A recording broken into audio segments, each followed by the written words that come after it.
اعوذ باللہ من الشیطان الرجیم بسم اللہ الرحمن الرحیم خیرکم من تعلم القرآن وعلمہ۔ تفسیر قرآن کے بارے میں ایک شدید غلط فہمی۔ مذکورہ بالا تفصیل سے یہ بات واضح ہو گئی ہوگی کہ قرآن کریم کی تفسیر ایک انتہائی نازک اور مشکل کام ہے، جس کے لیے صرف عربی زبان میں جان لینا کافی نہیں بلکہ تمام متعلقہ علوم میں مہارت ضروری ہے۔ چنانچہ علماء نے لکھا ہے کہ مفسر قرآن کے لیے ضروری ہے کہ وہ عربی زبان کے نحو و صرف اور بلاغت و ادب کے علاوہ علم حدیث، اصولی فقہ و تفسیر اور عقائد و کلام کا وسیع و عمیق علم رکھتا ہو، کیونکہ جب تک ان علوم سے مناسبت نہ ہو انسان قرآن کریم کی تفسیر میں کسی صحیح نتیجے تک نہیں پہنچ سکتا۔ افسوس ہے کہ کچھ عرصہ سے مسلمانوں میں یہ خطرناک وبا چل پڑی ہے کہ بہت سے لوگوں نے صرف عربی پڑھ لینے کو تفسیر قرآن کے لیے کافی سمجھ رکھا ہے۔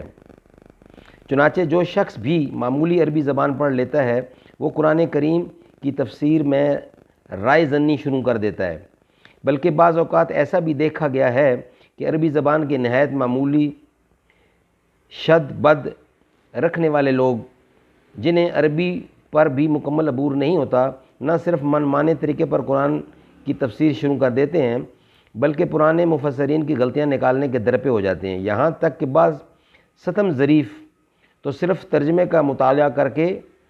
اپنے آپ کو قرآن کا عالم سمجھنے لگتے ہیں اور بڑے بڑے مفسرین پر تنقید کرنے سے نہیں چونکتے۔ خوب اچھی طرح سمجھ لینا چاہیے کہ یہ انتہائی خطرناک طرز عمل ہے جو دین کے معاملے میں نہایت مہلک گمراہی کی طرف لے جاتا ہے۔ دنیوی علوم و فنون کے بارے میں ہر شخص اس بات کو سمجھ سکتا ہے کہ اگر کوئی شخص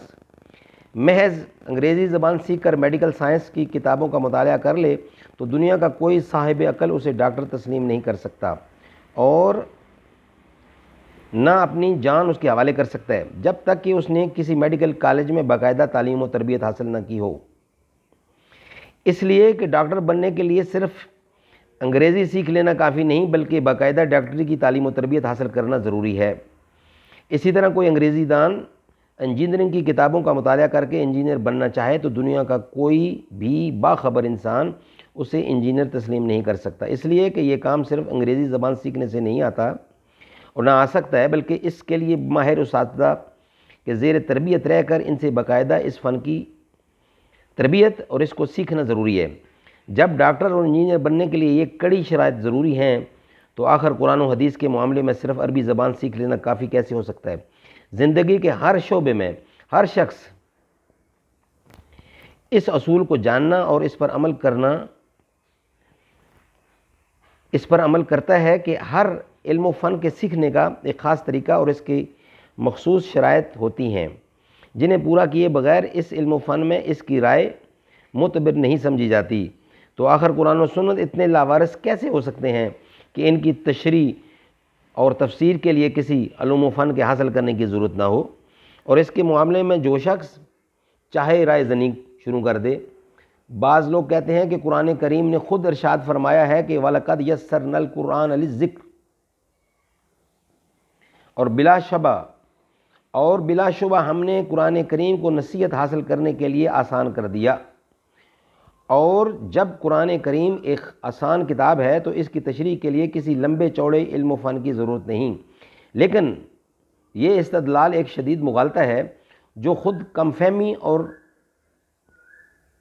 سطحیت پر مبنی ہے۔ واقعہ یہ ہے کہ قرآن کریم کی ایک آیات دو قسم کی ہیں، ایک تو وہ آیتیں ہیں جن میں عام نصیحت کی باتیں، سبق آموز واقعات اور عبرت و موعظت کے مضامین بیان کیے گئے ہیں، مثلا دنیا کی ناپائیداری، جنت و دوزخ کے حالات، خوف خدا اور فکر آخرت پیدا کرنے والی باتیں اور زندگی کے دوسرے سیدھے سادے حقائق۔ اس قسم کی آیتیں بلا شبہ آسان ہیں اور جو شخص عربی زبان سے واقف ہو وہ انہیں سمجھ کر نصیحت حاصل کر سکتا ہے۔ مذکورہ بالا آیت میں اس قسم کی تعلیمات کے بارے میں یہ کہا گیا ہے کہ ان کو ہم نے آسان کر دیا، چنانچہ خود اس آیت میں لفظ للذکر نصیحت کے واسطے اس پر دلالت کر رہا ہے۔ اس کے برخلاف دوسری قسم کی آیتیں وہ ہیں جو احکام احکام و قوانین، عقائد اور علمی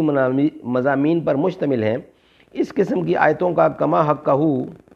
سمجھنا اور ان سے احکام و مسائل مستنبط کرنا ہر شخص کا کام نہیں، جب تک اسلامی علوم میں بصیرت اور پختگی حاصل نہ ہو۔ یہی وجہ ہے کہ صحابہ کرام کی مادری زبان اگرچہ عربی تھی اور عربی سمجھنے کے لیے انہیں کہیں تعلیم حاصل کرنے کی ضرورت نہیں تھی، لیکن وہ حضرت صلی اللہ علیہ وسلم سے قرآن کریم کی تعلیم حاصل کرنے میں طویل مدتیں صرف کرتے تھے۔ علامہ سیوطی رحمہ اللہ نے امام ابو عبد الرحمن سلمی رحمہ اللہ سے نقل کیا ہے کہ جن حضرات صحابہ نے سرکار دو عالم صلی اللہ علیہ وسلم سے قرآن کریم کی باقاعدہ تعلیم حاصل کی ہے، مثلا حضرت عثمان بن عفان رضی اللہ،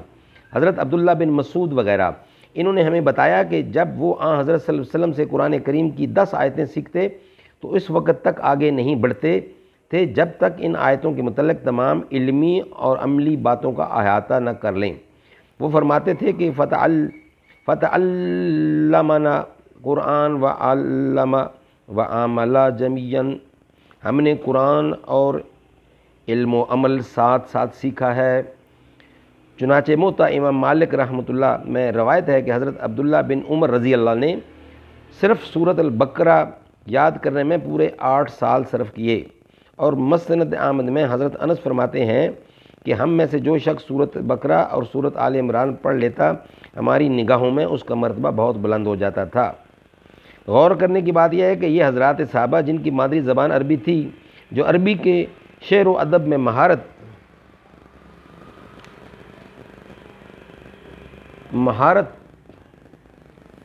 تامہ رکھتے تھے اور جن کو لمبے لمبے قصیدے معمولی توجہ سے ازبر ہو جایا کرتے تھے، انہیں قرآن کریم کو یاد کرنے اور اس کے معانی سمجھنے کے لیے اتنی طویل مدت کی کیا ضرورت تھی کہ 8 سال صرف کیے صرف ایک سورت پڑھنے میں اور خرچ ہو جائیں گے۔ اس کی وجہ صرف یہ تھی کہ قرآن کریم اور اس کے علوم کو سیکھنے کے لیے صرف عربی زبان کی مہارت کافی نہیں تھی، بلکہ اس کے لیے حضرت صلی اللہ علیہ وسلم کی صحبت اور تعلیم سے فائدہ اٹھانا ضروری تھا۔ اب ظاہر ہے کہ جب صحابہ کرام کو عربی زبان کی مہارت اور نزول وحی کا براہ راست مشاہدہ کرنے کے باوجود عالم قرآن بننے کے لیے باقاعدہ حضور سے تعلیم حاصل کرنے کی ضرورت تھی، تو نزول قرآن کے سینکڑوں سال بعد عربی کی معمولی شد و مد پیدا کر کے یا صرف ترجمے دے کر مفسر قرآن بننے کا دعویٰ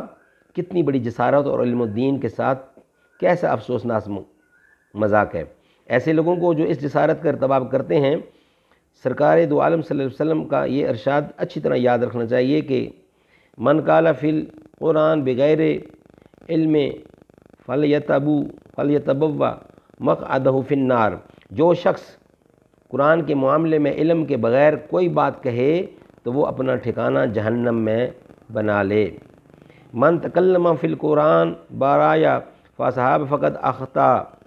جو شخص قرآن کے معاملے میں محض اپنی رائے سے گفتگو کرے اور اس میں کوئی صحیح بات بھی کہہ دے تب بھی اس نے غلطی کی۔ جو شخص قرآن کے معاملے میں محض اپنی رائے سے گفتگو کرے اور اس میں کوئی صحیح بات بھی کہہ دے تب بھی اس نے غلطی کی۔ صدق اللہ العظیم۔ اللہ تعالیٰ ہمیں اس پہ عمل کرنے کی توفیق عطا فرمائے، قرآن سیکھنے کی، قرآن سکھانے کی اور اس پہ عمل کرنے کی توفیق عطا فرمائے۔ السلام علیکم ورحمۃ اللہ۔